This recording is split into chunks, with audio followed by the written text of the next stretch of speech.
สาระน่ารู้เกี่ยวกับปลาไหลทะเลปลาไหลทะเลมีรูปร่างยาวคล้ายงูผิวลื่นไม่มีเกล็ดมีหลายสายพันธุ์อาศัยตามแนวปะการังและซอกหินใต้ทะเลเขตร้อนทั่วโลก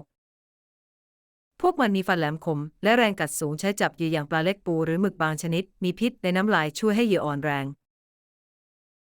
ถึงแม้จะดูน่ากลัวปลาไหลทะเลไม่ดุร้ายกับคนหากไม่ถูกรบกวนพวกมันมักซ่อนตัวในโพรงและออกล่าเหยื่อเวลากลางคืน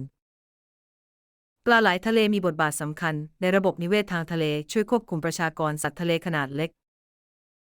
การอนุรักษ์ปลาไหลทะเลจึงมีความสำคัญต่อการรักษาสมดุลของระบบนิเวศทางทะเล